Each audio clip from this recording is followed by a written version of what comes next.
Normally, husbands in India believe that all the laws which are made, they are in the favor of wife, or you can say gender biased laws. But this perception is not always true, because there are certain laws that protect husband as well, and at the same time restraining wife to take the undue advantage of the female oriented laws. I believe now all of you are so much curious in knowing about this law, right? So, hello everyone. You have heard me absolutely right, that in certain conditions you are not liable to pay your wife any relief, and this provision is discussed under section 23 of Hindu Marriage Act 1955. By the way, all these provisions are neutral, which means they are not specifically designed either for the male or for the female. But because of the cultural practices and the situation, that is always what it is, that it's always husband who pays the maintenance to his wife. It has become a culture, right?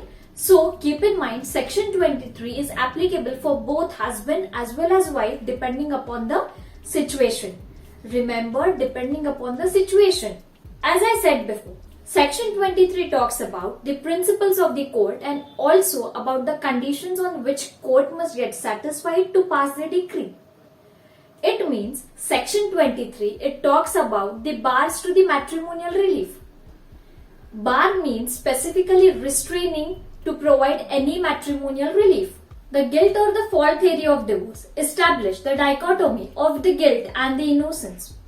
When the respondent is guilty of a matrimonial offence, the petitioner will not be granted if it is established that he is not the innocent party.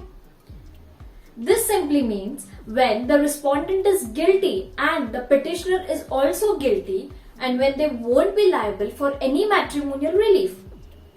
Okay, matrimonial relief is granted to the one who is free from the guilt and worth deserving the compensation of the matrimonial relief. Clear? Yeah. So let's understand this with an example, so you guys will get a clear conceptual whatever it is given in section 23. Okay. Suppose there is a couple and a wife who has committed adultery. But wife has committed because the husband forced her to do so. Now, in this situation, wife knows that husband has forced her to do the adultery, but the court doesn't know. So, in this situation, the husband, he won't be eligible for the matrimonial relief unless the wife proves that she has committed adultery because of the husband. It's on wife that she should prove that she had committed the adultery because of the force of her husband. Clear? Okay. Now these bars come with a phrase, that is, one who comes to the equity, he must come with the clean hands. Now this means that whoever comes to seek relief or justice, they must come with the clean hands. So let's understand section 23 in some different way. I'll make you easy to understand. So there are some of the bars or the grounds, we can say, to the matrimonial relief. They would be displayed on the video as well. So if you want, you guys can write it down. Okay? Yeah. So the first come here is as doctrine of strict proof. The court cannot merely pass a decree on the basis of the admission of the petition of the parties.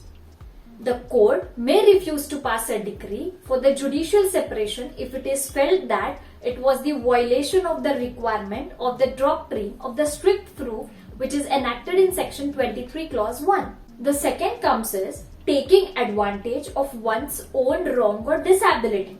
You can see in the video. There is no legal ground why relief should be granted.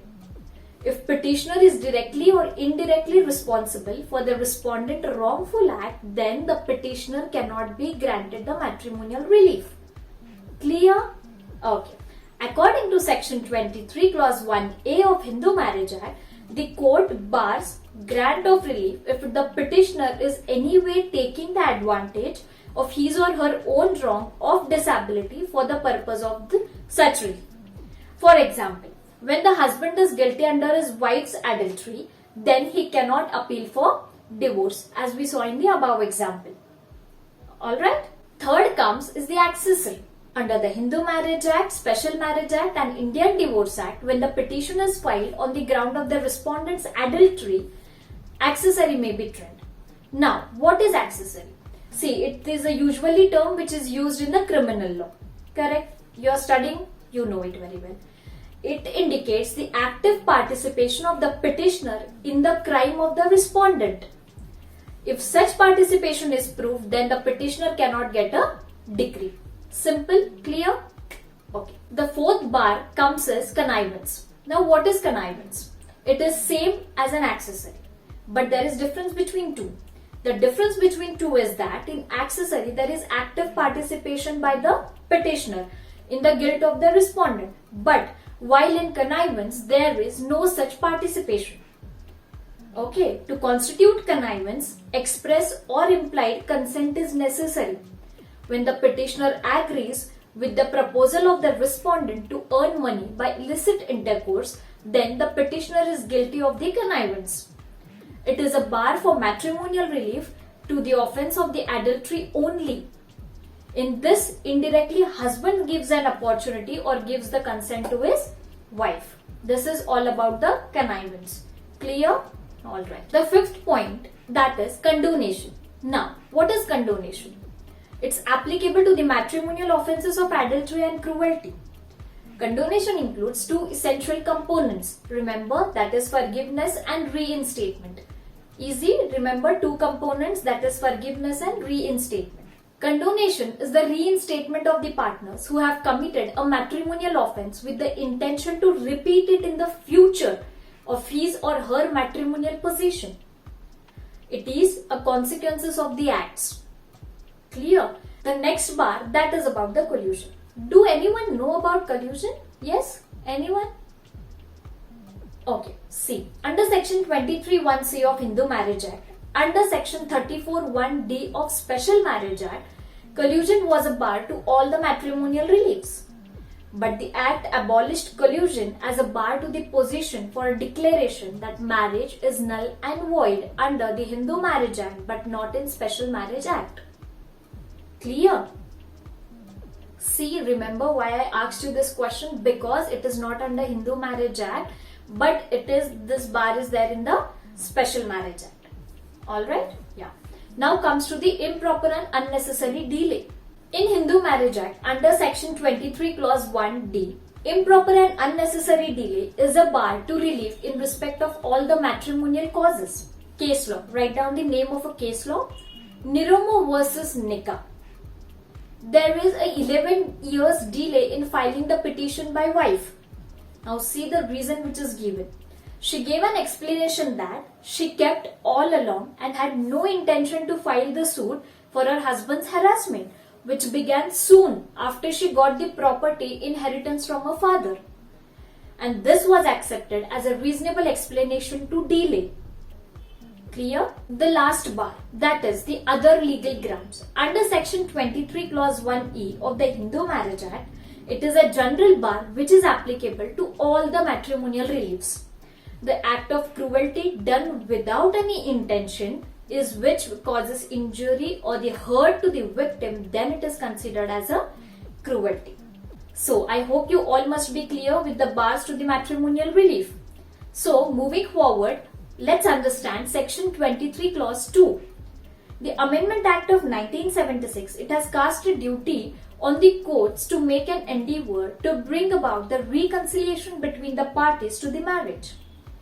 The Act has introduced that principle that a broken marriage can be treated like other civil wrong. Can anyone tell me the interpretation of this section? What does it say? Okay, see. It simply means that broken marriage will be given a chance for reconciliation and it would be treated as a other civil wrong. Simple. Moving forward with section 23 clause 3. See students, these clauses are very long to read.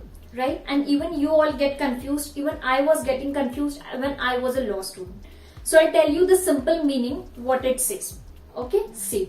Section 23 clause 3. It simply means about the adjournment period, which should not exceed 15 days. Only remember this simple statement. Clear? Okay. Now the last clause, that is section 23 clause 4.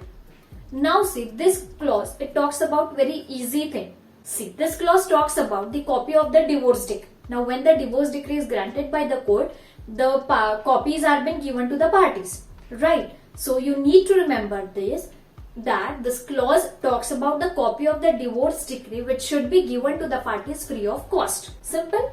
Yeah. So this is all about section 23 and its subclauses. I hope you all must be clear with all the section 23 and the subclauses. So we'll have a quick revision regarding it so you guys won't forget it. Okay, so students, you remember that we studied 8 bars of the matrimonial relief? Yeah, these are the bars which we studied. First one is the doctrine of the strict proof. Second is taking advantage of one's own wrong or disability. The third one comes is accessory. The fourth one comes as connivance. The fifth one comes as condonation. The sixth comes as collusion. The seventh comes as improper and unnecessary delay. The eighth comes as other legal grounds. However, if you have any doubt, any query regarding this video, regarding this section, do comment in the comment box given below.